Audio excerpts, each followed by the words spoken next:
So first of all, greetings and good evening, everyone. I hope that you are doing well and you are in a great health. First, I would like to thank you for participating with us in this webinar, which is titled Personal Development and Becoming a Good Researcher. Before we start, I would like to introduce myself. I am Ala Ar-Rahman Mohammed Al-Shaybani, the head of Female Committee in ISS-Yemen, and today I'll be the moderator of this session. So before we start our session, I would like to give you a little briefing about our respectful speaker, Dr. Craig. He is a qualitative and historic researcher. He has been involved in tertiary education and management since 1993 and has lectured and supervised research students at many universities in Asia-Pacific countries. Also, he is the principal and the co-founder of the third degree, an academic resource platform for postgraduate students, and he is now devoted to providing solutions to help empower research students. So let's greet our respectful speaker, Mr. Craig. You can start now. Great. Thank you for being with us. Thanks for the warm welcome. Good evening, everybody. It's great to be here. I hope you can hear me loud enough. I look forward to sharing some thoughts with you tonight on personal development and becoming a strong researcher. No matter whether you're an undergraduate student or a postgraduate student, it's never too early to start thinking about what we might want to do in the future, especially if that relates to research and further studies at university. What I'm going to do is share my slides now. Certainly more attractive than my face. And I'll step you through some of my thoughts that I have and some ideas, and then we can take some questions at the end of the discussion. Let me just share this. Here we go. Hopefully that's working for everybody. Just give me a moment. There we are. Fantastic. So I wanted to have 3 focusing questions for us this evening.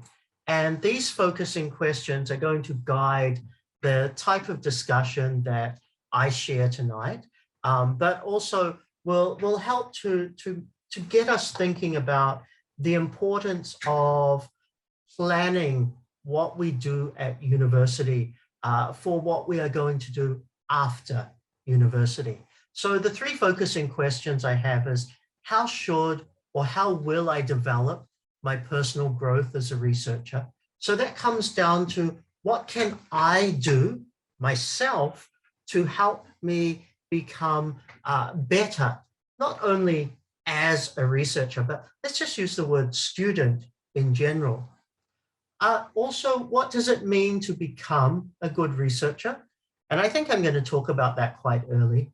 And finally, how can I go about improving my personal development skills to make me a more competitive, stronger candidate out there in the world? So I'm going to start off with a little bit about myself, and I'm a little embarrassed by the photo. So I took old me from my teenage years when I started university, and me now. So there's a little bit of a difference over effectively a 30-year time period. So my education, I have a doctorate in economics with special interest in globalization. I have a master's degree in economic development. I have a postgraduate diploma in tertiary teaching, which focused on education management. I have a bachelor's degree in geography. I have a teacher training qualification specifically in university teaching. And I also have a diploma in wine, simply because I wanted to do something different so that I stood out from other people. I'm the academic director of the third degree. I'm also I'm also the director of Auckland Consulting Asia. So please do connect with me online through LinkedIn. Be great to see you there. Now, as I move through, my personal journey. So I started my research journey as an undergraduate back in 1992. So yeah, I'm a little bit old. But in that context, I had the opportunity while I was studying my bachelor's degree to do a couple of research projects that were part of the papers that I studied, but they weren't a small part. They were 100% of the entire course. So if you didn't do the research, you failed the paper. So my first ever thing that I did was on Papakāinga housing, which was in New Zealand, looking at housing initiatives for Maori communities who didn't have a lot of money. And that also got me into looking at local development initiatives and how communities grow. I then moved on to become a tutor at the university I was studying at, and I started doing research that related to my job, not because it interested me at first, but because it was part of the job and I needed to develop my skills. Interestingly, that stuff, all the research I did back then, is what I'm more interested in now. But back then, it was simply, I was getting paid to do it, I needed to do it. I then went on to my master's. I did research in Singapore on development economics, Chinese business. I did research on New Zealand, ethnic Chinese communities in Auckland. And what I forgot, I also did research. I don't know what's the problem with me. I also did research on the muted me. Oh. Hopefully you can hear me. Okay. I also did research on globalization of the movie industry. And this was something that never interested me at all, but it was a job opportunity. And it gave me a chance to be able to learn something new. And more importantly, it gave me a chance to experience a type of research that I hadn't done elsewhere. I then became a lecturer. So I went back to doing job-based research, looking at program design, international students, McDonaldization of education, which is simply about universities are factories. And each of you, it's like McDonald's, each one of you is a hamburger and you just get manufactured. So I did research on that. I then got out of university for a while and I went into business, and I did things that were research for my clients. Now, what's important about this is I went into a business that I understood, but at the end of the day, all of the research skills I developed when I was an undergraduate, when I was a master's student, all of my research skills became relevant to help my clients do something. So research is not only for being a university lecturer or being a university academic, it's also for business, it's also for entrepreneurship as well. I then went and did my PhD. I actually went through more than 2 universities. I couldn't make up my mind. I wasn't that happy with the first university that I approached. And I wasn't that happy with my supervisor. And I shifted and I changed. And as I changed, so too did the approach to my research, because the people that I was listening to were different people as well. And then finally, I went back into business, and again, job-based. But because my business had changed, later in life, I opened a communications agency, then I opened an education consultancy. But because my business had changed, so too did my research. But the skills to do it, what I learned all the way back from 1992 onwards, what I learned was still applicable. And now I'm finally, 30 years later, I'm finally doing research that I'm passionate about, the things that I enjoy, even though I'm not necessarily making a lot of money from it. Now that's a little bit about my own background.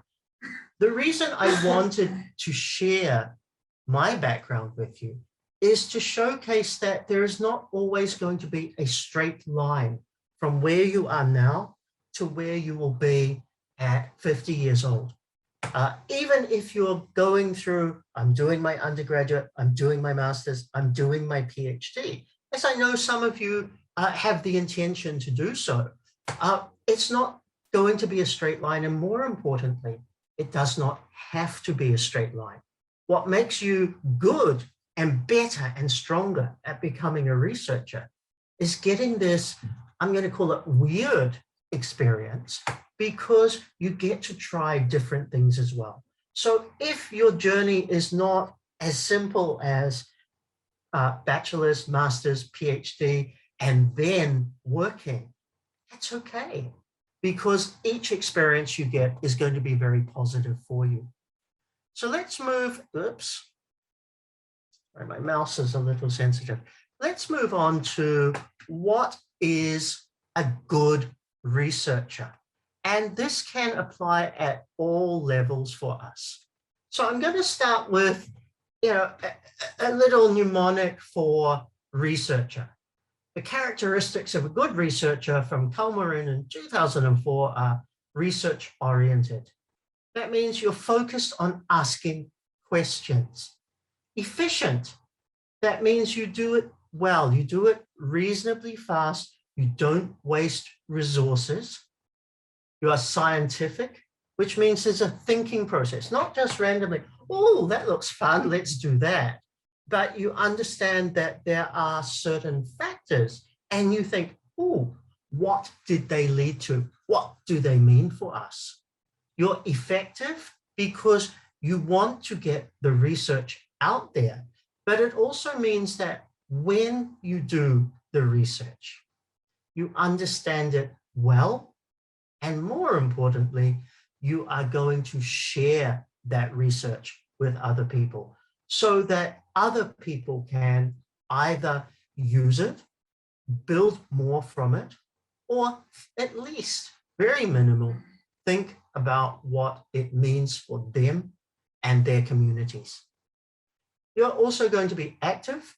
That means you have to take the initiative to start research. And everything I'm going to talk about tonight relates back to being active in that sense. You're also resourceful. Most of us know how to use Google, for example. Now, when I did my research, Google didn't exist, okay? That was a few years after I was really starting. Research was a different style. There are many different ways to find research. But let's go a bit deeper.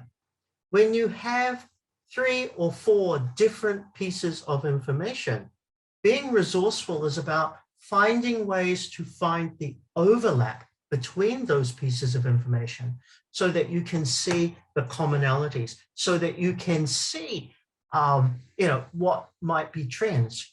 Being resourceful is also about finding new ways to access something. So the other night, I was listening to a really good webinar that was hosted in Singapore, I think.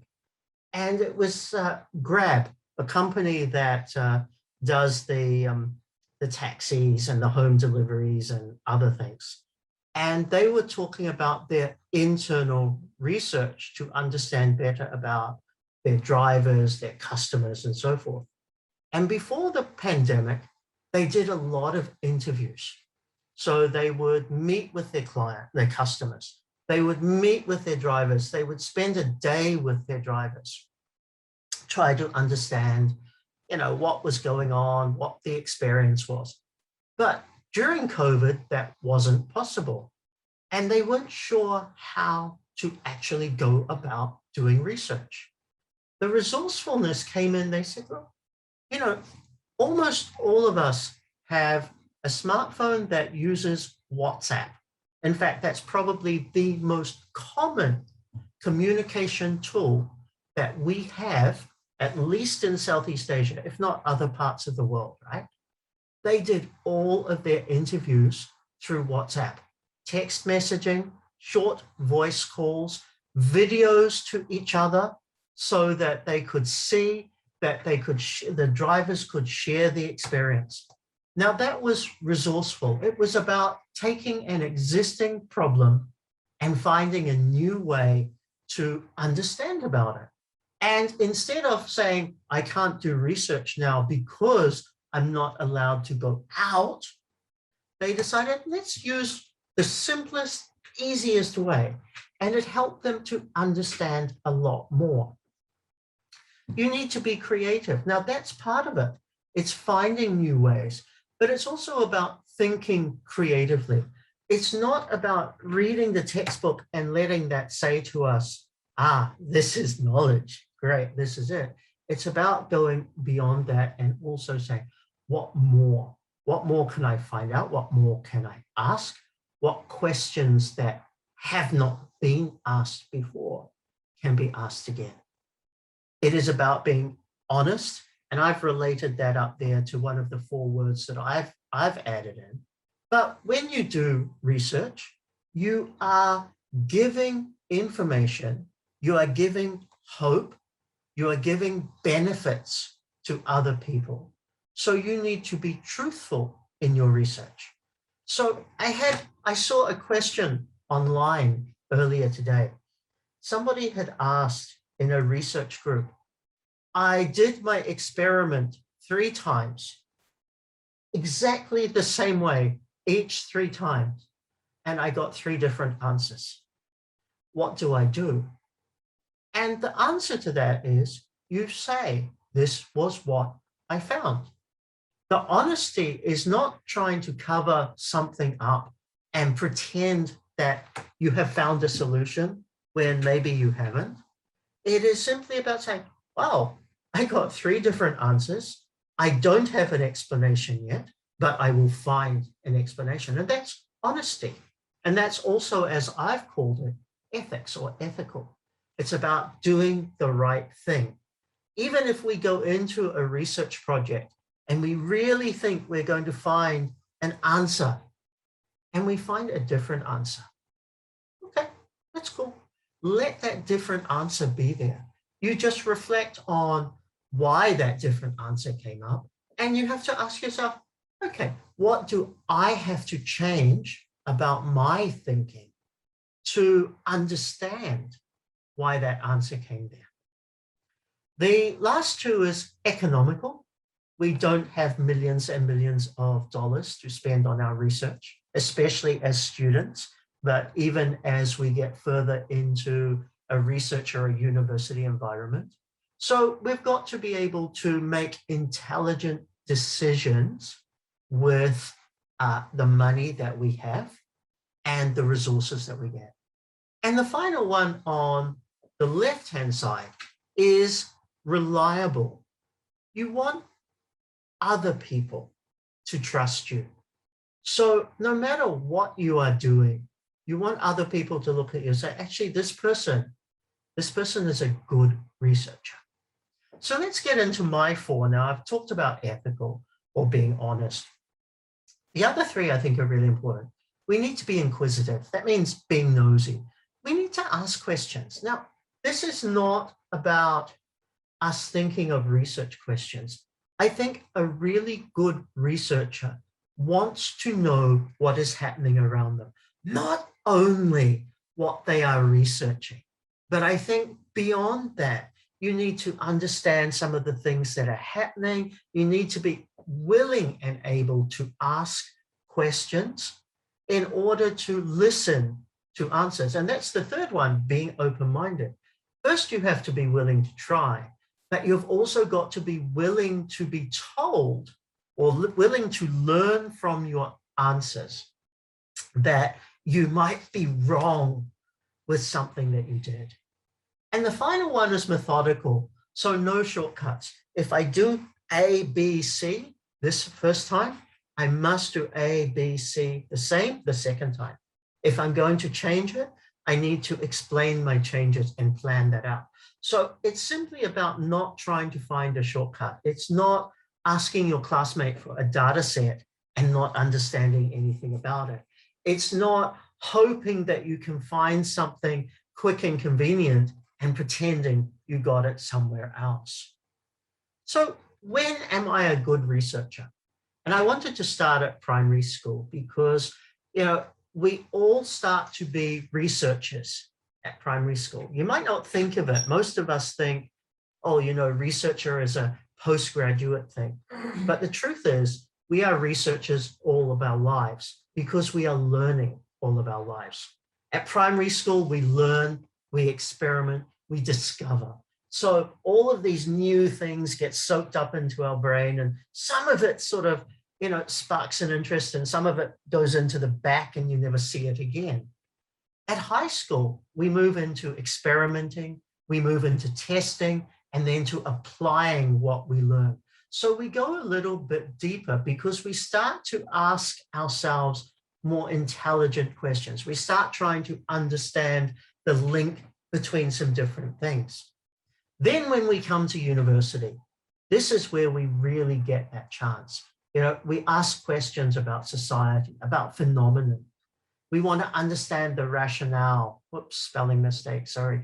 We want to understand the reason behind something. We want to project different ideas. We want to predict different things. And ultimately, if you ask any research academic out there, they want to change the world. When we go to do our PhD, for example, okay, maybe we are not going to change the world, but deep inside us, we hope that what we can do is actually make a real impact that has meaning for someone, maybe a community, maybe a business, maybe a country, but we want to make an impact that we want to make something happen that does have an impact. At bachelor's degree, we ask ourselves typically what questions. So when we write up a research project at bachelor's degree, at bachelor's level, we're asking what questions. We're identifying and reporting on a problem. We're going to use a lot of literature, and we're not going to have much opportunity ourselves to do much with it, but we are going to try and answer a couple of questions that we have, but they're very much what-based.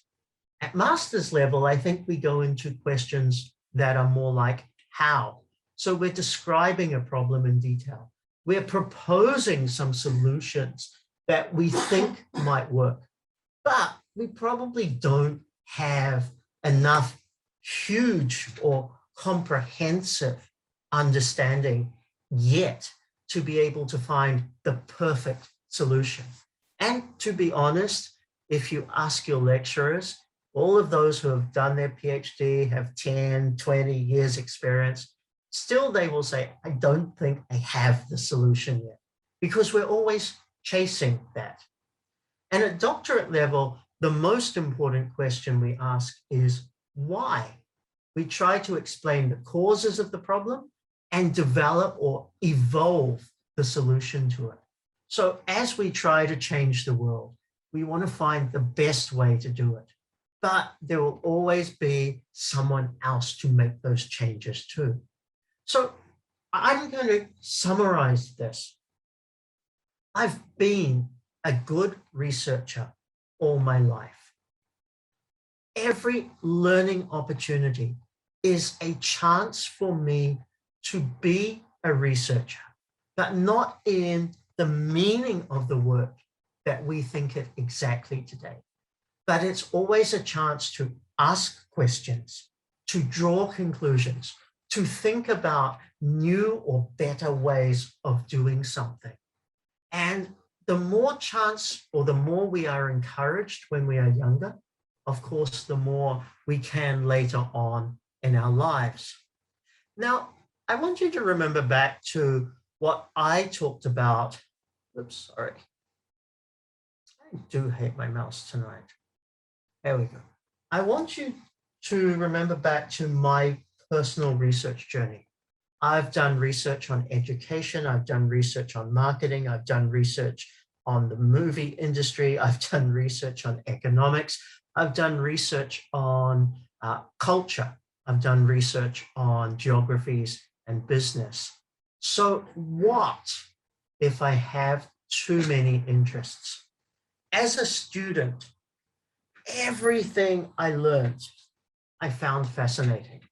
Different levels, but as an undergraduate, I studied economics. I studied geography. I studied religion. I studied Asian culture. I studied sociology. I also studied mathematics, which I was very bad at. But so many different things. Oh, and I studied law too. Now, the problem is sometimes in that sense, I have too many interests. I have so many questions in my mind. I have to ask myself, which ones can I throw away? Which ones do I keep? And this is the point about focus. I want to encourage you not to throw away a lot of the ideas and the questions and the interests that you have. But I want you to think for yourself, out of all of these things that interests me, which one is most suited to my personality, to my skills, and which one is likely aligning with those two questions? Which one is likely to give me a great future? Because if you choose wrongly, your future can be at stake. Now, I say this because when I started my master's degree, I wanted to do a very unusual piece of research. I wanted to do research on cemeteries. Now, in the discipline I was studying, it was unusual, but it existed.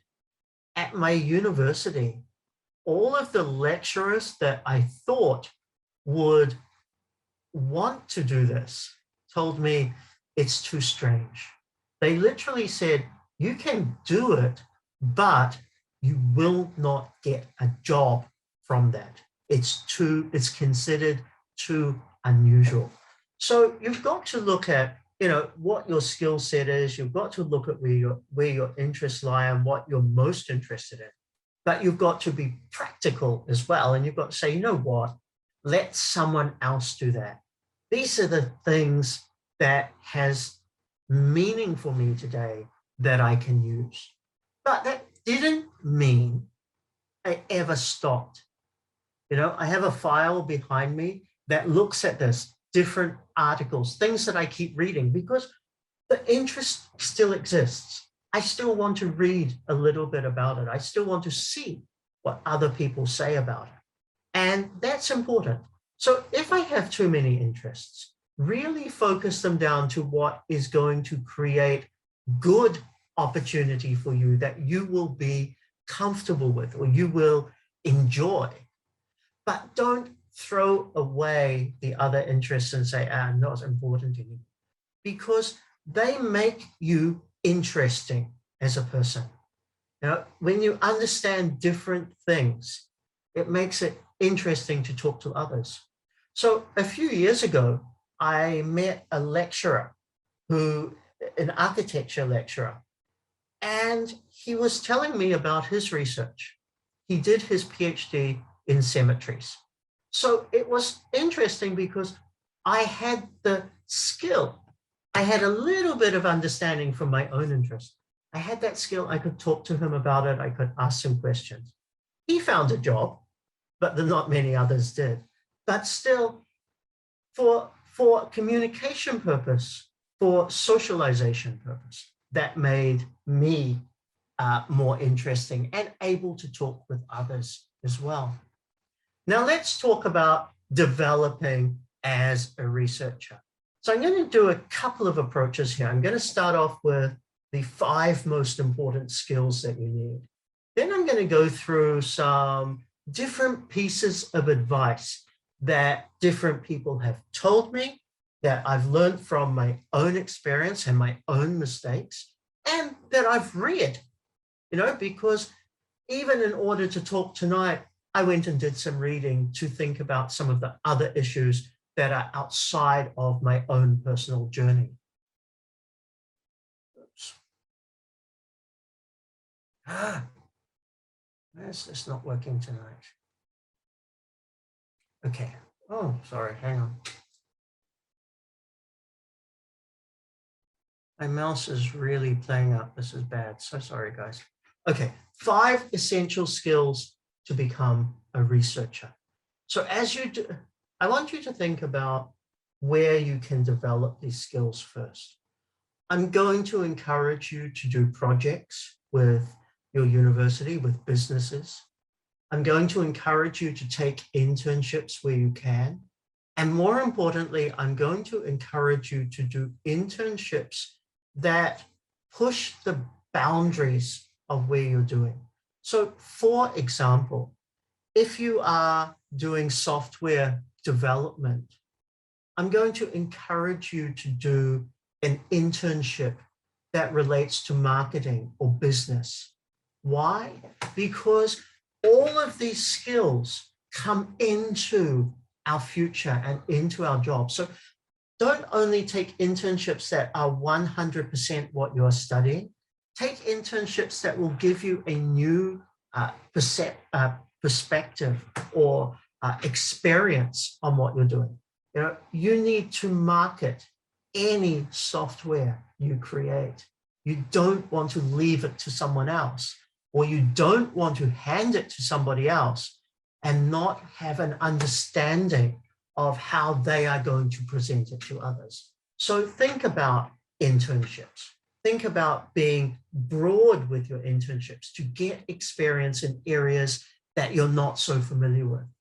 And also look at where you can volunteer, because much like an internship, volunteering in different places to do different things is a way that can get you the sorts of experience you need.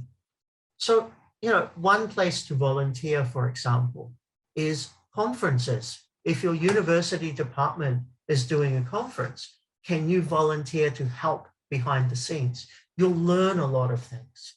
But there are 5 things, and I'm going to add a 6th one though, but there are 5 essential skills. The first is project management, being able to see beginning to end how a project works, how it is divided up into phases, how each member of a team, even if it's a team of 1 or 2 people, through to 1,000 people, how each member of the team makes a contribution, and how you have to manage those people through those processes as well. The second one is handling budgets. Now, if you're an undergraduate, I don't think anybody's giving you money, but at grad school, you might be given money, or there may be money associated or funding associated with your project and your supervisor. You need to learn to handle budgets. This was a huge mistake for me. Very early on, I never learned to handle a budget. And the first time when I went to work in a management position, I didn't know how to do a budget. I didn't know how to even think it through. And that put me behind because I had to learn very suddenly. So if you have that chance, it's actually an important part of being a researcher, because the further you develop your skills, whether you are staying at university and becoming a professor, or you're going into private sector, you still need to be able to control money that others are giving to you, lending to you, sponsoring you, to be able to ensure that you spend it wisely on the research that you're doing. you need to look at leading teams and managing teams. Even if you are on your own, you're doing a research project and it's only you, you have to manage yourself. You've got to have self-discipline. You've got to be able to make sure that things are approached logically. You've got to make sure that you are doing all of the tasks that you need.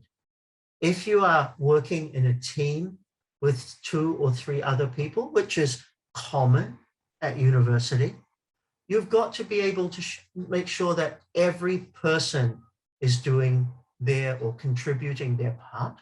You've got to make sure that you know who's got what strengths and how you're using that.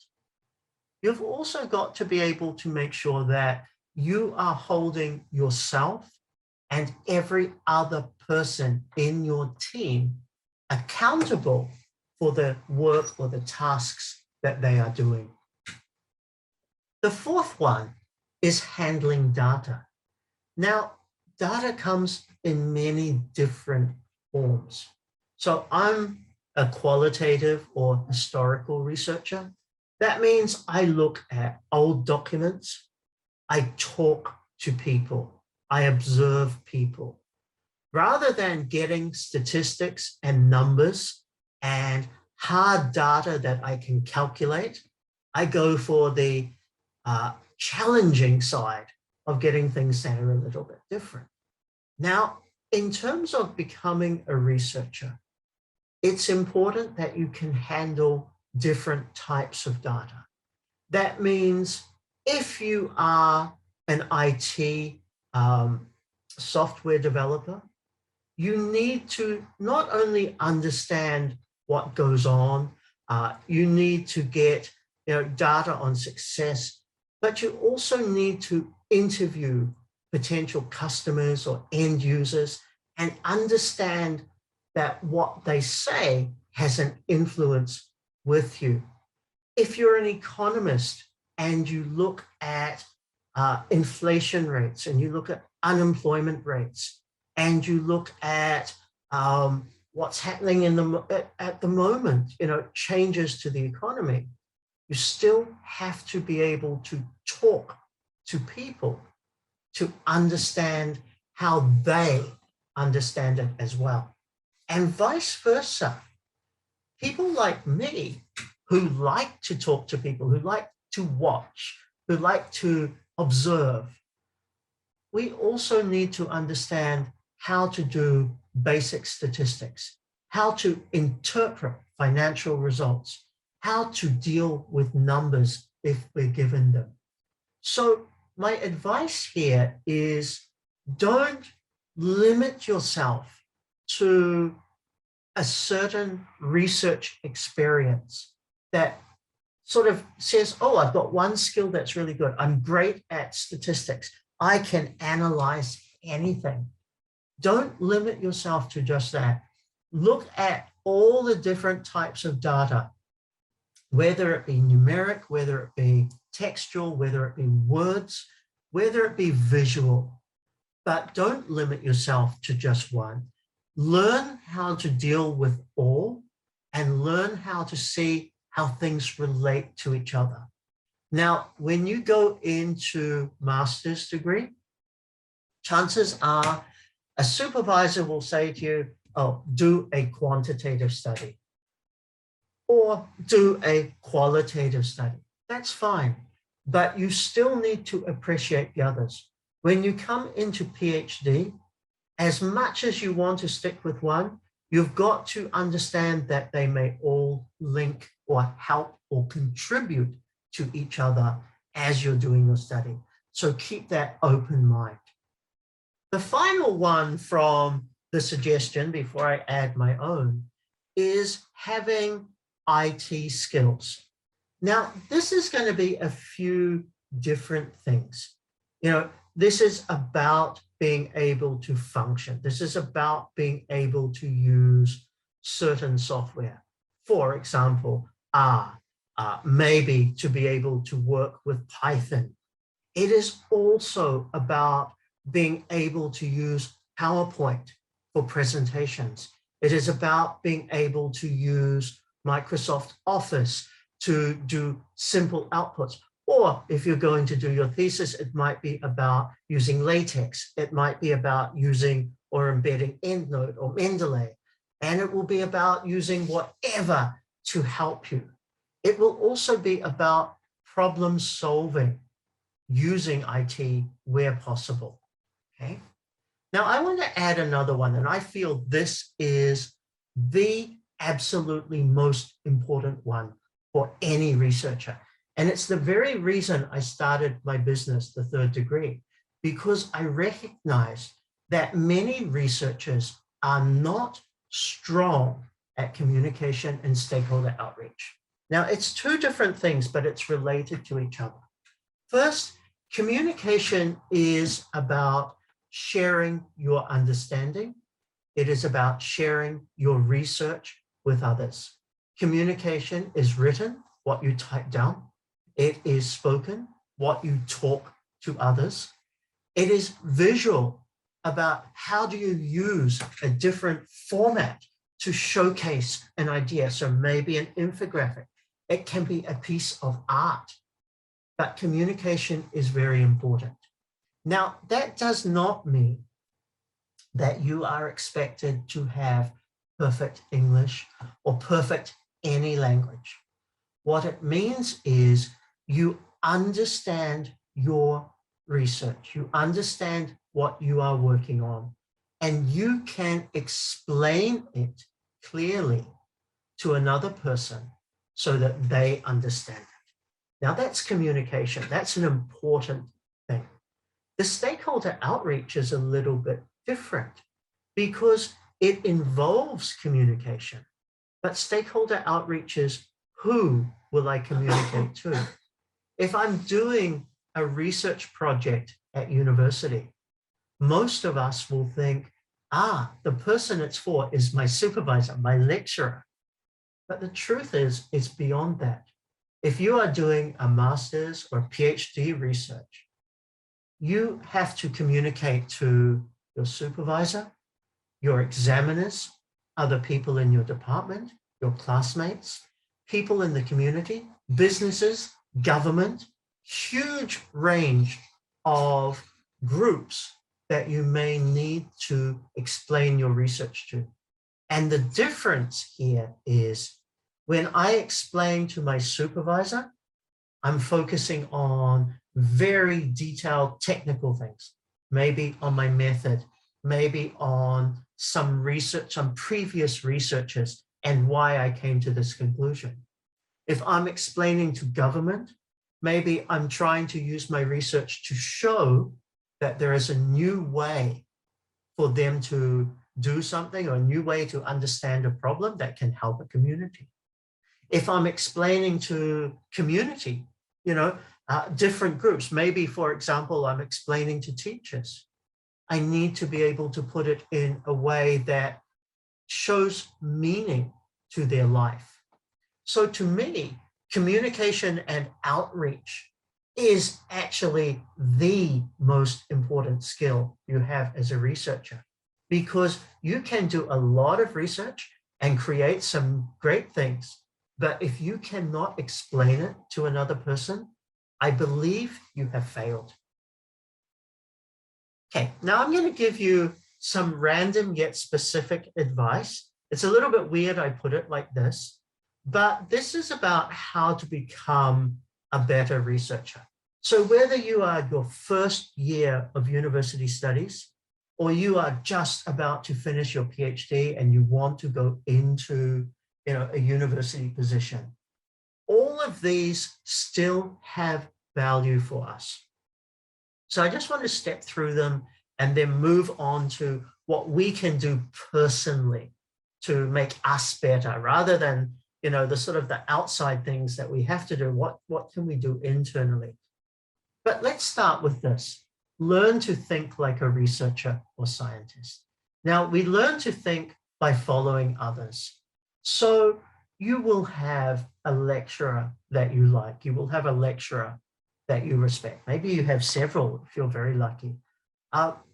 Look at how do they think through problems. Maybe you can get this out of television, get this out of so many sources, but start to think as a researcher. This is not about, let me get a few ideas. It's about, how do I start identifying gaps? How do I start identifying questions I should ask? How do I know if something I am told or something I read about is correct or is useful for me?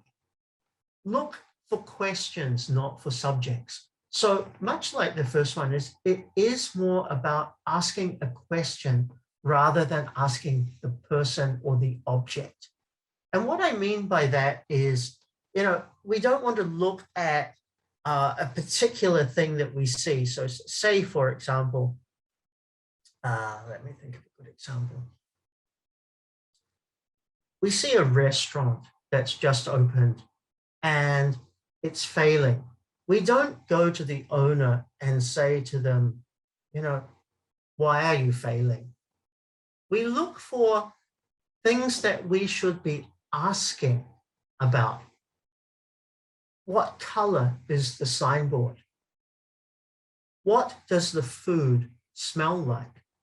What type of customers come today, but what type of customers came a year ago? What are the conditions for parking close to the restaurant that might limit customers coming? So I look towards questions rather than looking at the restaurant or the owner or that specifically, because I want to try and think broader so that I can help. Mentoring is as important as the research. If you do not have a mentor at this stage in your life, I really strongly suggest finding somebody that you are comfortable with to act as a mentor for you. A mentor is not like a teacher, okay? They don't teach you anything. They don't set a meeting with you, go through an agenda and try to tell you stuff. They're there to ask questions. They're there to bounce ideas off. They're there to share their story and the mistakes that they made, but they're there to help you think through a problem. They don't have to be the same as you. In fact, the more different they are, the better the mentor will be. But they have to be somebody that you feel comfortable with, that you can say, you know what, I really want to reach this goal. This is my plan. Do you think there's anything wrong with my plan? Am I trying the right way to get there? So look at who you can have. Now, there's a common misconception with mentors. A lot of people, if you're studying, think the mentor should be a teacher or somebody older than you. If you're working, they think they should be 1 or 2 levels above you, several years more experience. Actually, that's not true. A mentor is simply somebody that you can be comfortable with to discuss, who understands where you're at, but they can be the same age as you. They can be the same level of experience as you, but they're there to help. Learn to reach out with confidence. This is about asking questions, communicating with others. So, for example, you want to learn about something one of your lecturers is doing. How do you approach them? How do you show interest?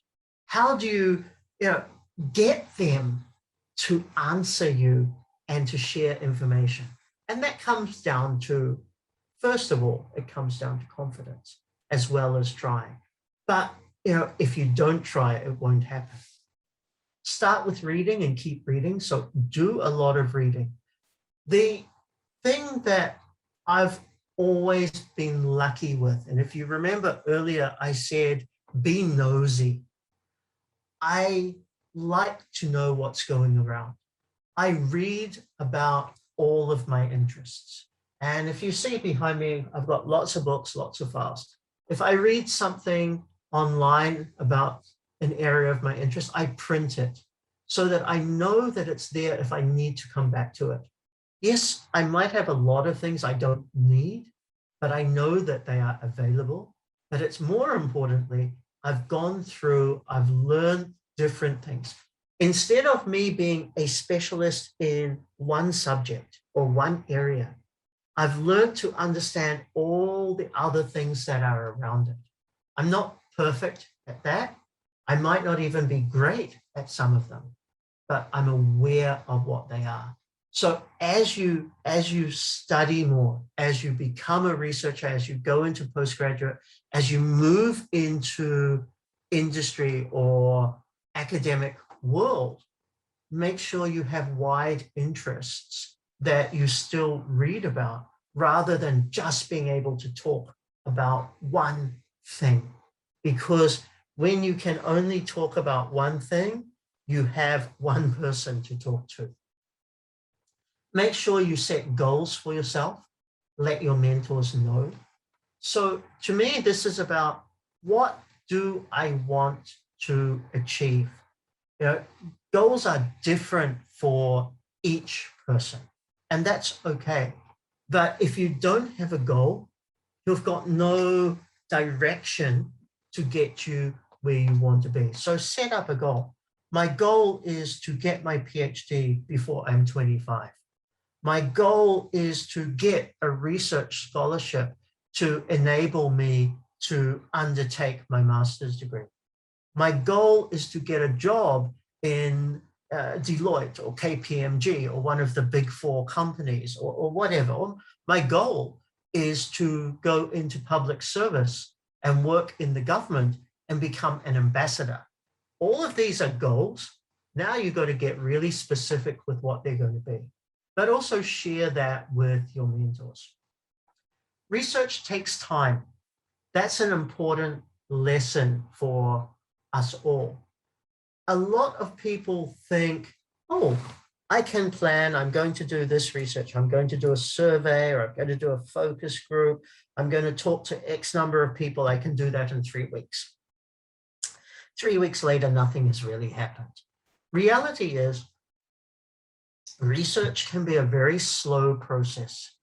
And if it doesn't give you the same results each time, and you need to repeat and you need to rethink, then that's part of the process. Each time you do it, each experiment you do, for example, that gives a different result, go back, start again, follow that procedure, be very logical, be very methodical about it, but recognize that you cannot hurry it up. If you're doing an interview with somebody, you can't just ask them the 3 most important questions and leave. You've got to listen to everything they say, because that's part of your respect to them helping you do the research that you're doing. Get involved early, not like wake up at 6 o'clock and get involved, but if there is an opportunity to participate, do it. So if you're still doing undergraduate, but you can become part of a project, or you can become part of a competition, or you can volunteer to help one of your lecturers do some research, just so you get that experience. Even if it's only 1 or 2 hours, not too much for you. Get involved early, because first of all, you become on their radar, but you start, most importantly, you start developing the skills that you need, that you can use into the future to grow even further and further. Always think about the big picture. So whatever you're researching, understand that the whole world is there, and recognize that other people are working around you at the same time. So be aware of everything else. To me, passion is the best motivator. Some people ask me, why do I do what I do? And my usual answer is money. But the truth is, I do what I do because I enjoy it. I like to learn. I like to understand certain things. And when I do research in education, I want to change the world. I'm not going to very much, maybe a tiny, tiny bit. But you know what?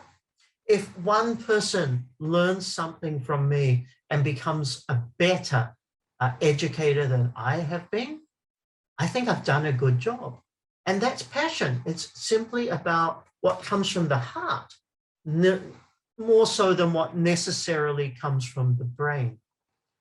It's also good to learn a bit about the day-to-day life of a researcher. So most of us don't understand what different types of researchers do. And the opportunity to work with, say a lecturer or somebody to understand what their average day is actually very good. Us as students, we go to class, we take notes, we do assignments, we read some stuff. Then we have social life if we're lucky, we do whatever. But as a researcher, the job might be different. So, learn about what it's going to be like before you decide to go down that track. Attend research talks, Zooms like this. I go to 3 or 4 different Zoom conferences or meetings each week. And I make my time for it because I want to learn what other people are doing. I want to hear different ideas and I want to talk with different people. So it's really good to do that. So, the initiative that you guys have tonight, and I think this is a weekly thing, to get different people talking is a great thing. And there are lots around. Have a look on social media, see what interests you. Go to Eventbrite and check out a few terms and just put it on. You don't have to sit there actively looking at the screen. Oh, this is interesting. I often do other work and I just listen in the background. And every time I hear something that I like, I'm like, okay, listen a bit more, take a few notes. Yesterday, I went to a student of mine shared with me a guest speaker that was coming at his university. And I thought, oh, I'll go and listen. I listened for 3 hours to this guy because he was good. And as I was listening, I was getting ideas. I was starting to think, this is good, this is good. It's really helpful. So, there's different times. Internships and variety, I talked about internships. The most important thing is that variety. Get to experience different aspects of your industry, not just where you think you're going, but understand the other aspects that are there as well. Align yourself with 1 or 2 professors. You all have that favorite teacher, right? Spend a bit more time with them and learn about what they do. It's never too early to learn research skills. So even if you're not studying a paper or a course in research skills, you can always pick up a book. You can always join a Coursera program. You can always find an opportunity to teach yourself because at some stage, you may find that that's being useful. Understand that method and analysis are 2 different skills. So being able to think how to do a problem or how to execute research, and then to understand the results that came back, 2 totally different things. You have to learn how to do both. And then learn to develop tolerance, a thick skin, learn to cope with obstacles. Research is more mistakes than anything else, and it is a lot of rejection. So as somebody who's coming in to do research, just accept that you will make lots and lots of mistakes. It's okay, move on. You will get rejected a lot. Other people won't reply to your emails. Professors won't want to talk to you. Colleagues may not want to share data. It's all part of it. But just learn to move on with it and not let it demotivate you or stress you out. Oops.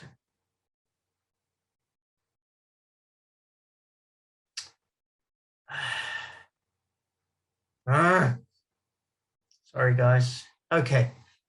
The second page of this, before I move into how we develop as a person, and then we go into questions, choose your path. You should know roughly now where you want to be in 5 years. The moment you leave high school, you get maybe your first year of university, you should have a reasonable idea of where you want to be. Doesn't mean you have to do exactly that, but try and plan it out. With that in mind, don't be afraid to change your mind. If you try something and you realize this is not for me, then okay, step back, you learned something from it, you learn something else, move into something else, and deal with it. When expectations don't meet reality, it's okay. So like before, develop that thick skin. Not everything is going to work out the way you hope it will be. Sometimes that may be just the experience. Sometimes that may be, I have a great research idea and I really think this is correct, but all of your data tells you, nah, doesn't work. Okay, that's fine. It's still research. You can still write it up. You can still get a degree with it, but it's about what you thought, what you expected first, not becoming what you found out there. You need to learn independently. Universities will ask you to work together in teams because in theory, the real world is full of teamwork. I don't always agree with that. The most important thing is to learn to do something from beginning to end yourself first, and then learn how to involve other people in it as a team. Until you can work on your own and know that you are capable of handling everything on your own, you can't be ready to give it to somebody else. Take control. That means you've got to be in charge. You need to develop self-confidence. Even if you feel that you lack confidence, you have to pretend that it's there, because part of research is other people will share with you based on how they see you. If they think you are not confident, they will not share a lot of things with you. They will not help you to become a better person through research activities. So build and focus on communication and stakeholder relationships. Talk about that. Understand that assertions require supporting evidence. So every time you think, here's a research opportunity for me, make sure you've got some evidence that suggests this would be good. Read the newspaper, follow the media, learn what goes on. Now, this is not your subject only.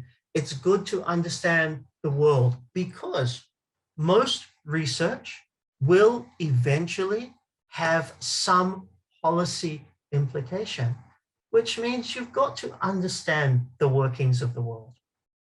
I talked about before volunteering, both university and outside, experience multiple methods. Most importantly, though, identify your skills and resources. What are you best at? What resources do you have and what are your limits? Because that's going to identify where you need to improve. It's going to help showcase where there are some gaps. And the final one is personal development planning. So this is about making sure that you put in your mind, even if you write it down, how you are going to get to each different stage of your life from today. And what are the things that you need to make sure you get there? Let me move into developing as a person. So this will sort of become close to wrapping it up before we go to questions. But it's really, everything there was about as a researcher. Now this is as a person. What do you do for yourself in order to make that happen? So the first thing I'm going to say is understand what your talent is and learn to enhance that. So there are some questions for you to ask. The first set being self-discovery. What do you want to achieve in the next 5 years as a student, as a researcher, as a professional? What are your own strengths and weaknesses? So this is an interesting one. It's really hard to identify. My weaknesses is that I actually lack confidence. I can talk in front of 1,000 people and feel good about it, but I hate to talk in front of one person only. That's a weakness to me. My strengths, I understand what goes on around me very fast and I learn fast. Even if I don't like what I'm learning, I'm able to pick it up very fast. What projects keep me excited? And I think the question here is, what doesn't excite me? Okay, so it's understanding what are the things that really trigger you to say, I want to do this, I want to do this. This is interesting. I'm going to find out more. And that's going to help you understand what's unique about you as a researcher. And finally, for self-discovery, what strengths would you like to cultivate in the upcoming years? So for those people who know me, sometimes I'm very serious and sometimes I'm completely the opposite. The strength I want to cultivate is in serious communication. It's there, but I don't use it all the time. I want to become better at communicating serious ideas to people more than anything. I want to improve my skills and I want to improve my interview skills in really unearthing more information when I conduct interviews with people. So that's a couple of ideas just from myself. From a self-motivation perspective, what happens when things don't work? Okay, for me, I'm a bad person. If something does not go the way I want, I shut down for 1 or 2 days. So if some research does not give me the answers I want, I will get frustrated. I will stop it. I won't look at it for 2 or 3 days. Now, this is going to have to help influence me because I have to manage that. How do I keep myself motivated? That's why having those other interests, but knowing the priority is important. If the first thing you're doing is stressful for a short time for you, take a break, move on to something else to motivate you and to get you thinking through, and then go back to the first thing. My most important one is, what are my contributions to society? Now, I'm going to say this. As a student, maybe you don't care. As a researcher, you must care. What are you doing to help society in your way? I talk about wanting to change the world, but I'm happy if I change one person for the better. What's your contribution? What is the journey that I would like to go through? So where do I really see myself? And I read something yesterday about this, a German lady. In 2010, she was an undergraduate student in a classroom, and everybody was saying to her, you're just average. And she wanted to be a professor. So every day after class, when the class had gone, she would sneak back into the room, sit at the chair that the professor sits at in the front of the lecture theatre and say, this is where I want to be. And over the years, she studied, she got her PhD, but she had some problems. Then COVID happened and she couldn't get a job. And last week, she finally got a job. She was back in a professor's chair. She said, I did it. Now, that's the journey she wanted to go through. 10, 12 years ago, she knew exactly where she wanted to be. And no matter the speed bumps, the things that disturbed her process, in achieving that, she still got there. So that's why planning is important. But more importantly, what is your journey going to be? Because you shape that. And the final one for self-motivation is, how can I achieve that big win? How do I get what I need? I need a scholarship. I need that right professor. I need the outcomes. How do I make that happen? And that again comes from yourself. You've got to contribute to that. The third set of questions I ask about you that you have to ask is working with other people. How do I connect with people? How do I motivate others around me? And how do others around me keep me motivated? So it's really important to understand what you have to do for yourself, what you have to do for other people, and what other people can do for you. Now, I talked about mentorship. I talked about the fact that it's always good to have a mentor, but I just want to add one more piece of information. When we look at a mentor, at different stages of our life, we're going to want a different mentor. You know, I still have from, well, 30 years ago, or just under 30 years ago, I still have the same mentor. But that's because we've stayed friends and we consult each other. But at different times that I've moved my career, that I've changed my life direction, that I've moved to different countries and had different experiences, I've always had additional people there to help me. So look at what you can do for that and move forward. Now, I'm also going to argue that you've got to look at developing and nurturing qualities. You need courage, persistence, determination, and resilience, and self-motivation. Now, I've talked about determination and resilience. I've talked about self-motivation. Courage is simply being able to just say, you know what, I'm going to make this happen. I'm going to do this. I'm going to try. Because if you don't try, you're never going to get anywhere. And persistence, research is about every time there's a failure, you go back and you try again, and you try again, and you try again, and you keep going until you get what you need. Now, before I wrap up, I want to talk about surviving the university. And I know you guys are all international students. Sorry.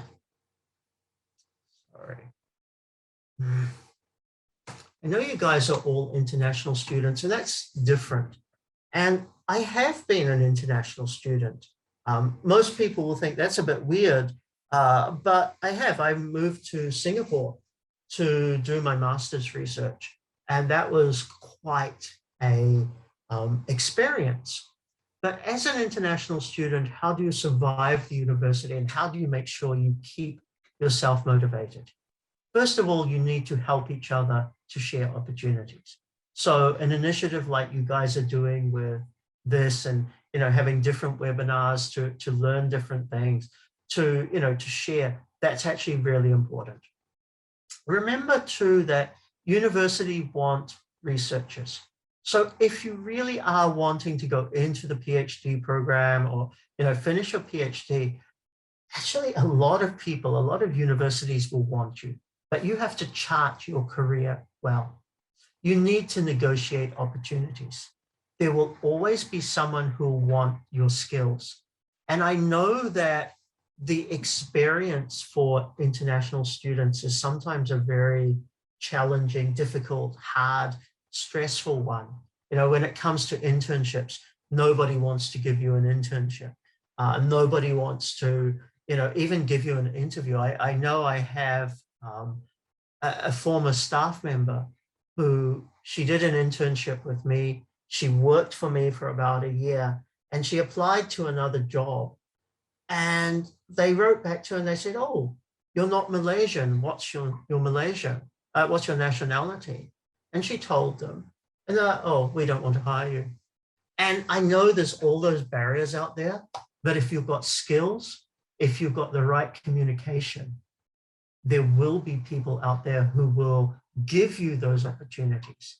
And the final part to this is do lots of networking, because this is about your future, not about your today. So network with different students, network with different researchers that are overseas so that you can find new opportunities. So in the last few weeks, I did something that I've never done before. I started talking to people in Eastern Europe. And Eastern Europe is is somewhere I do not know anything about. I have found somebody who wants to partner in my business and get me involved in universities in some Eastern European countries. Now, the networking is something before COVID, I would never have done. But as COVID happens and as we stay in our house, the better opportunity to talk to others actually brings great opportunities from it. And it works for you as students as well.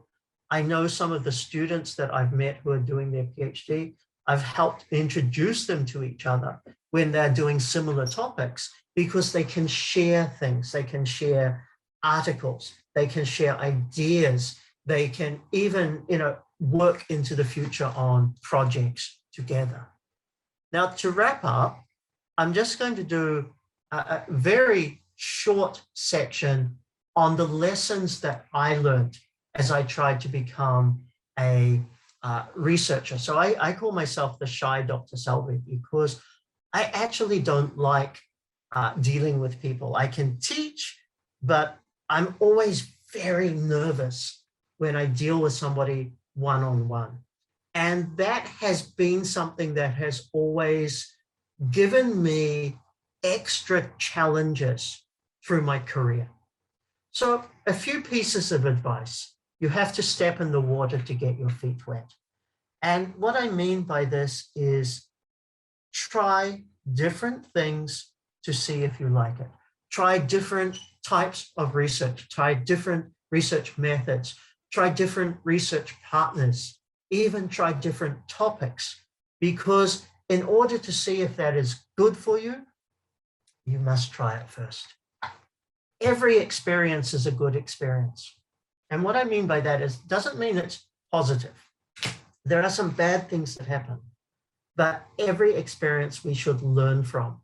So we learn not to make that same mistake into the future.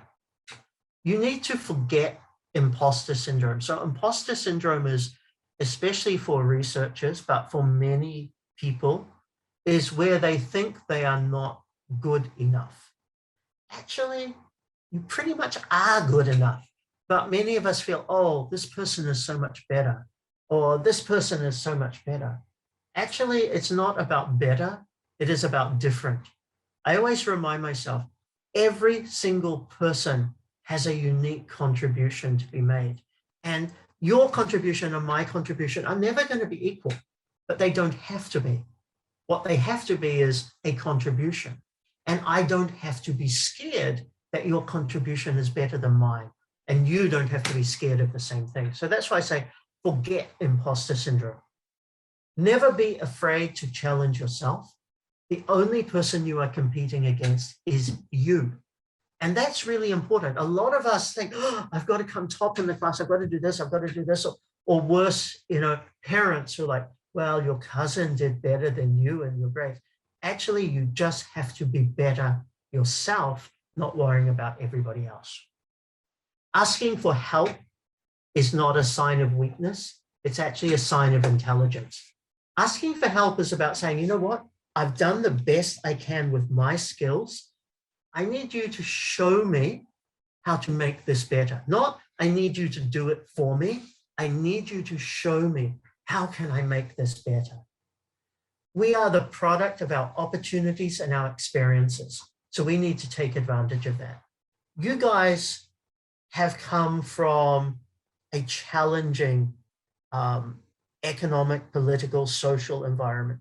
You're into a different country, which isn't that easy itself either, but you have a great opportunity here. You have an opportunity to learn something. You have an opportunity to bring something back. You have an opportunity to meet people who will help make yours and your country's and your society's future better. And you have opportunities to go elsewhere as well, depending on what you study and what you learn from it. So all of these opportunities, all of these experiences should make us better. And the final thing, the last piece of advice, minimize your distractions and interests, but don't eliminate them from your understanding, because If you only know about one thing, you will become a very, very boring person. So that's an overview of the things that I feel are important for us as we develop our skills to become researchers, as we further our progress as students, whether it be at undergraduate or postgraduate, or even as academics as we try to become more well-known and more popular and so forth. I'm going to hand over for a question and answer time. I'm not sure if you've got questions or not, but I'm happy to answer anything that you have. Oh, thank you. Ala?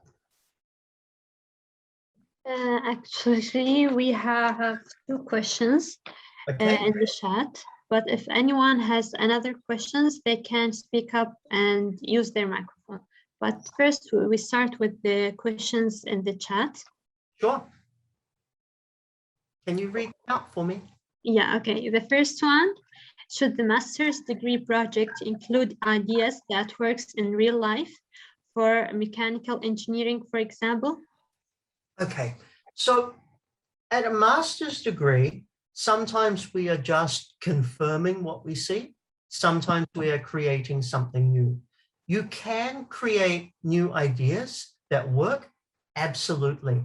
Can I just give you a little hint though? When you do research like that, remember that your university owns your research. So when you create something new, you've got to make sure you understand that. What you should be looking at a master's degree project is trying to show a new perspective on an existing problem.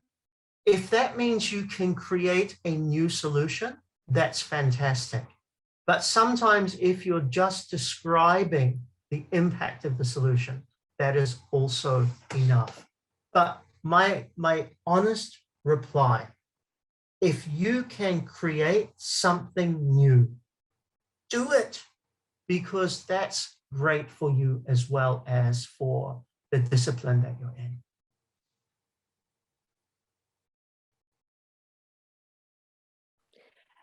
Okay, we have another question, which is how a beginners keep on track whenever lose temperament after continuous reading during PhD journey. I'm not sure I'm the best person to answer that, because I'm very hot-headed and it frustrates me to stay on track. My answer for this is, it is going to be difficult. You have to be self-disciplined. You have to set yourself daily goals. And in the PhD journey, I think there's 2 things you should do every day. 1 is reading, 2 is writing. I start with writing. We should always be writing something, even if it's just a little bit, a paragraph, but we should always be writing our thoughts, our reflections, something that contributes. From the reading side, recognize that if it's a difficult day or you're just frustrated with everything, read 1 thing, but read 1 thing. Tomorrow you can read 12.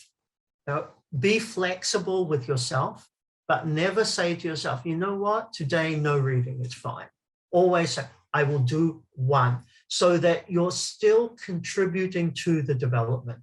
Truth is, when you come into PhD, it becomes very frustrating that everything you have to manage yourself. Instead of a lecturer telling you there are 3 things you need to read this week, you suddenly identify 3 things, and from that 3 things, you find another 10 things you want to read. And that is very heavy, but you've got to be able to do it like that. The other piece of advice I would like to give you is, if you are doing a PhD, even if you are doing a master's, okay, treat your PhD or your master's like a job. 10 o'clock to 7 o'clock, Monday to Friday, you do the work. You focus during that time. Outside of that time, if you want to do overtime, fine, but make sure you have a life. Spend time with family, spend time with friends, go to movies, do what you can, but treat it more like a job so it becomes habitual. You also recognize then that you are able to better keep yourself on track because you're not expecting others to do it for you. Another point with that is there is so much reading. You've got to learn when you can say, you know what, this one's no use, and to be able to put it aside and not read.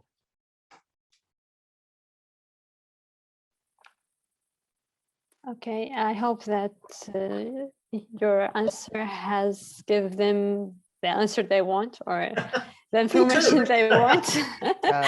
Okay, before that, there's some guys raising their hands, but there's personal question, private from Brahim Zubedi. He asking about how to do the research, the academic research from the starting point in society.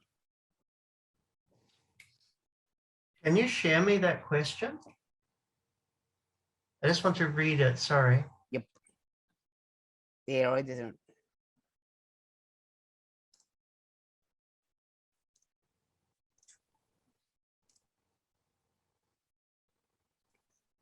So I see a couple of other questions. Perhaps I can answer the other ones first, and then Hashid, if you can send me that one, I can understand what it means. Yeah, I'll write it down. Okay, that's good. So, okay, let me see. There is a good question here from Abdul Rahman. Which is better for a fresh graduate student, a research master's or a courses master's? Okay, I'm very old school. I believe personally a research master's has more value to everybody, to yourself, to your future employers, to other people out there. A coursework master's is great, but you don't get the opportunity to really do research, to find and to discover things on your own. Whereas a research master's, you are encouraged, you are forced to actually do some practical research, and the skills from that are going to be most important. Even if you never go into academia, it gives you stronger problem-solving skills for out in the world.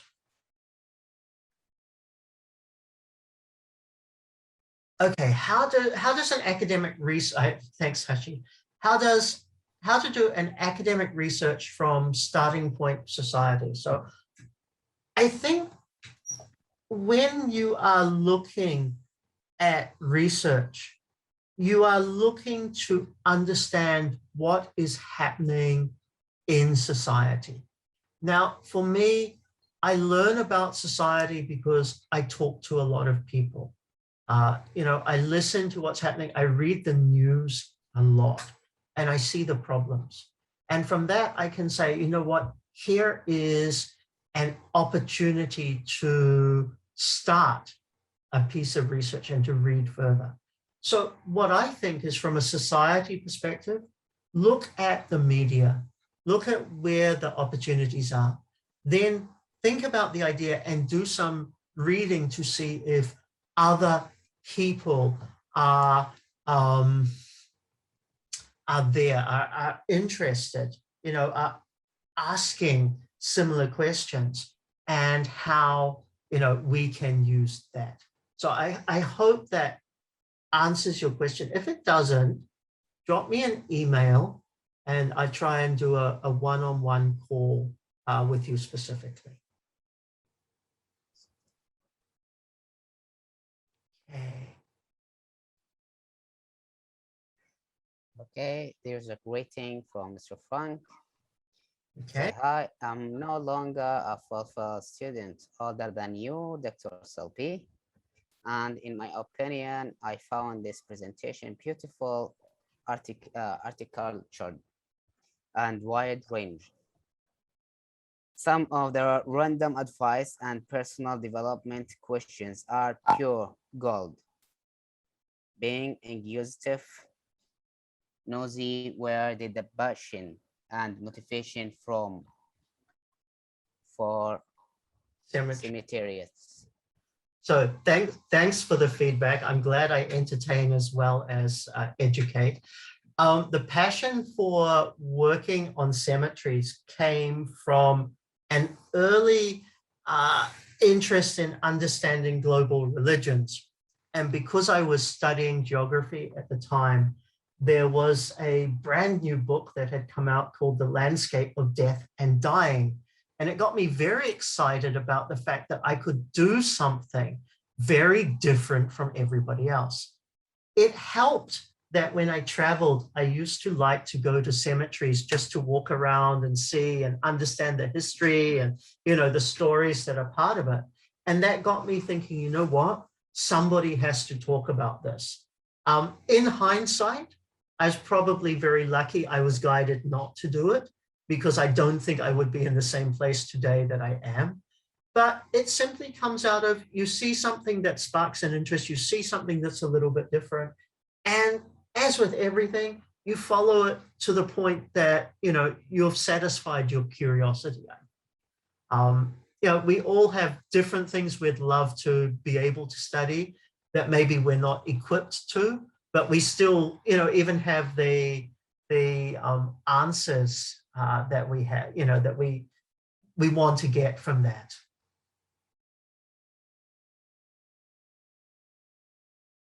Oh, thank you so much. There's one rising hand from Osama Ahmed. You can unmute yourself and say your question. Hi, Dr. Selby. Thanks for the eye-opening and inspiring talk. For us as undergraduate students, the final year project, or the FYB, is the closest thing we do to our research, or let's say it's the first step for us into the research. So does it has to be connected into what we want to do in the future, like the research that I want to do in the PhD, let's say, because now I'm gonna have to start my FIB like in 2 weeks from now, and I have been looking at the titles that we were provided from the university, and I found them not interested, not what I want to do. So are they gonna affect my future? Are they gonna affect on my chances in internship and PhD and all that? Well, that's actually, you've asked a very, very sensible question. It will not impact internship. It will not impact master's or PhD study. At the end of the day, what you do in a capstone project or a final year project is you start to develop research skills. You know, one of the challenges obviously you have is they've given you topics that don't inspire you, and that is unfortunate, but it's treated much like an essay. You know, some of the courses we study will be given an essay topic and it will be boring. What you want to experience from this is understand how to conduct research yourself, understand some of the issues that were part of the research journey. So when I talked about handling budgets, for example, hang on, let me just go back in my mind in my slides. Give me a second. I'm going to break my mouse today. Where was it? You know, learn about project management, learn about budgets, learn about managing, working with others, learn about data, develop your IT skills. That's going to be the most valuable thing that you can achieve out of that experience. Some students find that a final year project can springboard into a master's, can springboard into a PhD, but I think that is very unrealistic because it's too difficult to expect that what you do today is going to be what you want to do in 4 years' time. So I think it's okay if there's a disconnect. I also believe that it's quite okay if you stop. So in my case, I went from bachelor's in geography, I did a master's in economic development, I did a PhD in economics. There's some relationship, but they are also distinctly different as you go. So what you learn from it is the skills, not the content.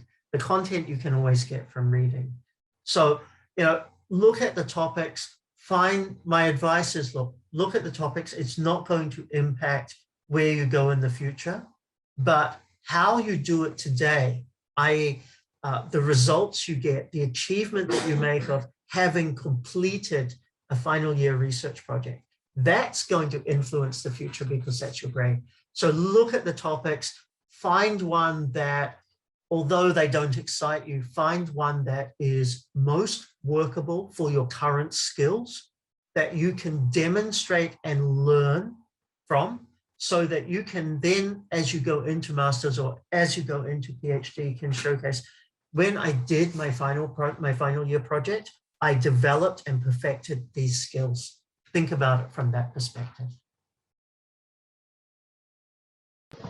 I see. Thank you so much, Doctor. Pleasure.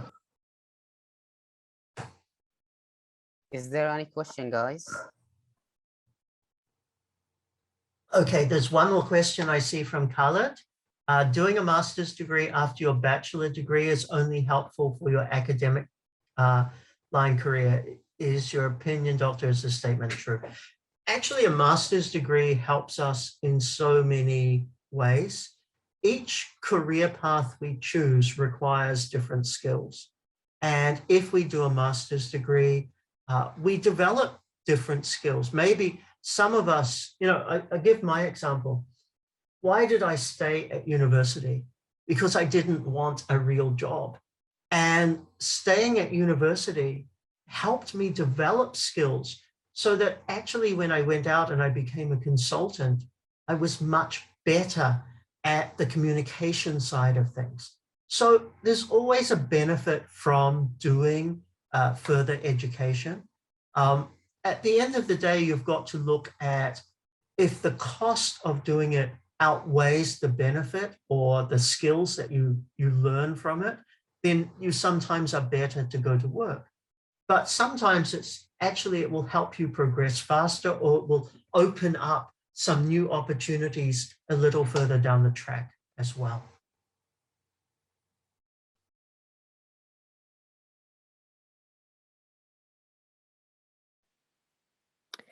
I have a question, Doctor. Please. Actually, two, not one. Okay, the first one is, there's a difference between a research and a study. Yes. And also the other one, how to improve the quality of a research as a beginner. Okay, so the difference between research and study. Study is about learning and repeating what other people have done. Research is about putting your own perspective onto it. So that, it's a very simple thing, but it's like going to the shop and buying a hamburger or learning to make it at home yourself. The two things, you end up with a hamburger, but the processes have been very different. The second question, how do I improve my quality? Was that correct? Sorry. Yes, how to improve the quality of a research as a beginner. Okay. As a beginner, you have it's going to be a very steep learning curve. It's going to be a big challenge. I mean, it was for me, it still is every time I come across something new. To improve the quality, the most important thing is be willing to talk to other people, be willing to listen to their feedback, and be open-minded to recognize that even though you want to be right about something, maybe you're not right about it. And just learn to accept that. It's not about working harder or working smarter, but it is about listening to the feedback that other people can share with us.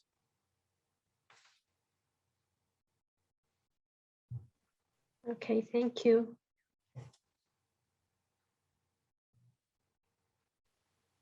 Anyone has any question? You can unmute yourself or write it down in the chat box.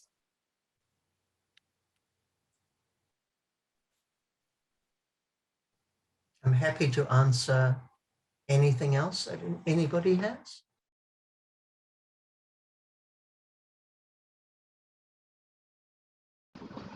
I think I might get a chance to ask another question. Go for it. All right. So I was really interested, and it was really interesting when you spoke about how we should have a mentor. So if you can talk more about it, like who the mentor should be, and like what can we get from the mentor? I know that you have already talked about it, but if you can go more in detail. So a mentor is somebody who, as I said, it's not a teacher. It's somebody there to bounce ideas off. There isn't any hard or fast rules for mentors, but there are things that you can use mentors for. And it really is just to share, to get a different perspective. My personal viewpoint on a mentor is you want somebody who's very different from you. You want somebody who's not afraid to tell you what they think. And frankly, they don't care if they hurt your feelings because they're there to get you to think. They're there to get you to develop. Where do I find these people? Mentors usually come from our existing network of people. You know, we're not going to go onto Craigslist or Facebook Marketplace to find a mentor. It's not a dating site type thing. But we should look within the people that we know, the people that we respect, that we're comfortable with, who you see that, oh, I think they're doing a good job.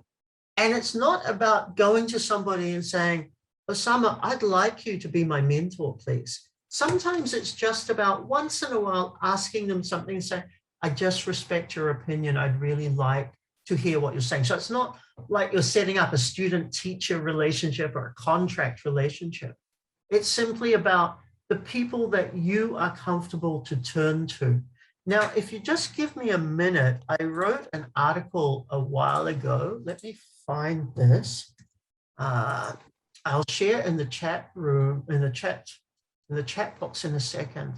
I'll share an article that I wrote a while ago on my company website about mentors, if I can get access to it.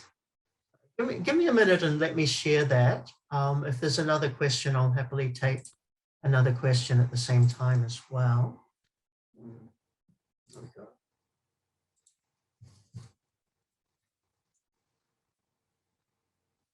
My internet's slow. It's all consumed by video at the moment. I found it. Okay, one.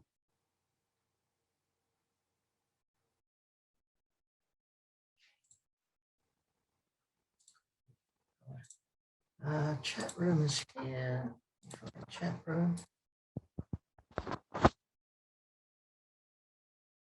This is, I've just put in the chat room a link to a blog post I wrote, actually five years ago already, it's old, but it was about the value of finding a mentor and what I took out of that. And also, I guess a little bit about what I try to do when people ask me, for advice. Have a read of that. You're always welcome to contact me if you want to go deeper into how to set that up and how to approach somebody. But personally, I think go with somebody you're comfortable with, go with someone that you respect, and don't sort of, hi, I want to get a mentor. It's just once in a while, ask them questions. And once you start, getting the sorts of answers or relationship you want, then to say, look, do you mind being a mentor? I've really appreciated the advice that you've given. Can we meet every 6 months and just actually have a proper, a thorough, detailed conversation? And I think that works extremely well.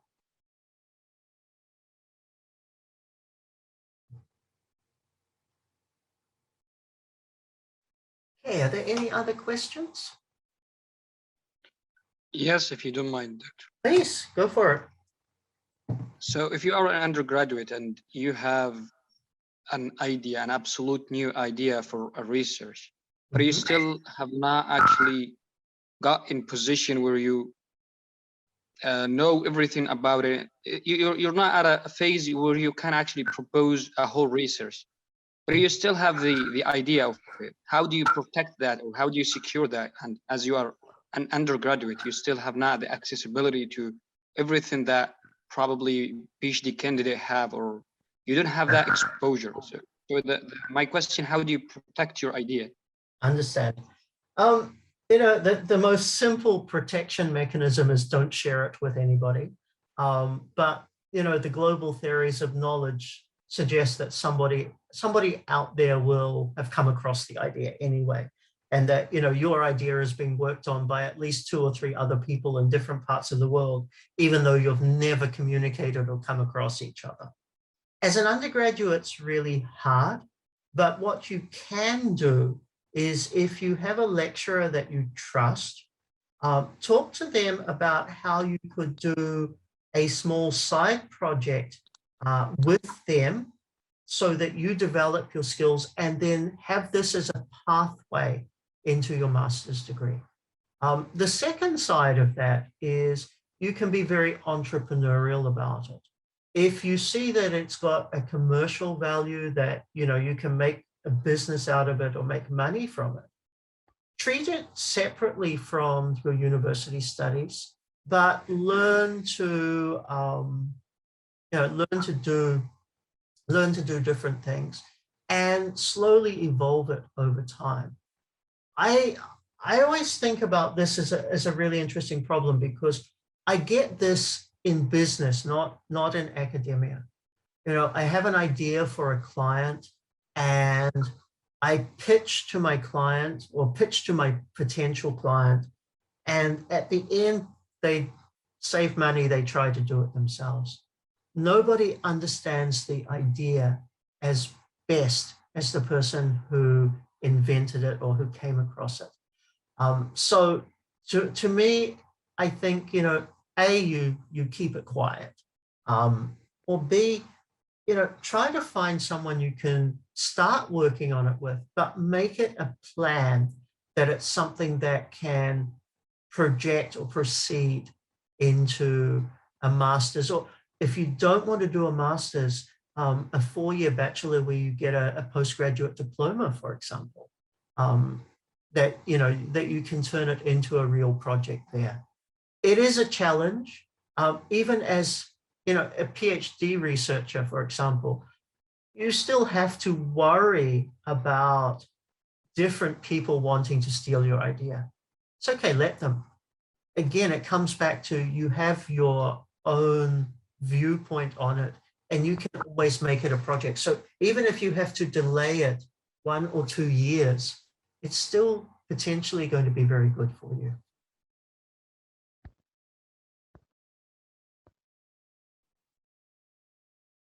Okay, great. If there is no any other question, guys, we will go to the set session.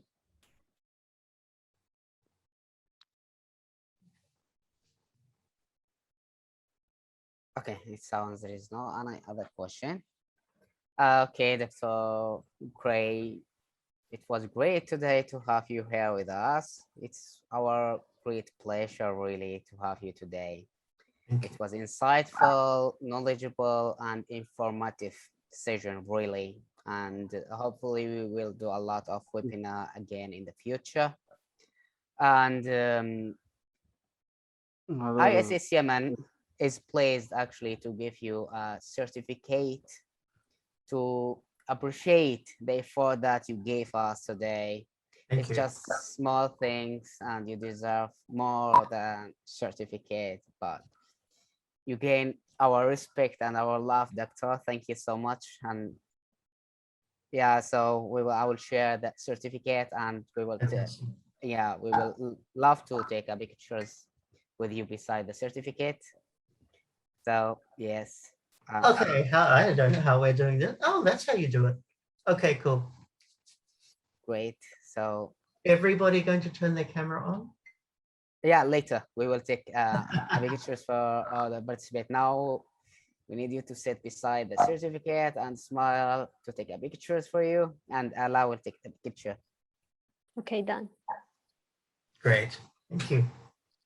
Great. Thank you so much again. It was a great session. So guys, we will ask you nicely if you would like to open the camera to take a screenshot, to take a pictures with you. We will really appreciate that. Thanks in advance. We will wait few seconds for the rest to open their camera. Thank you. A few more people turning up. It's nice to see what everybody looks like. Yes, it's great to see you're beautiful. The hardest thing about doing webinars is seeing black squares on the screen. Mhm. So, is Racewell gonna to open the camera, please? Oh, great. Our ambassador is here.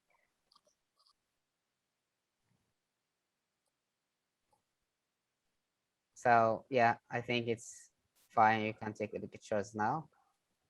Actually, we appreciate being with us today, all the participants and our respectful speaker. We thank you all for staying with us all this time, and we hope that you joining us in other sessions and in other informative webinars.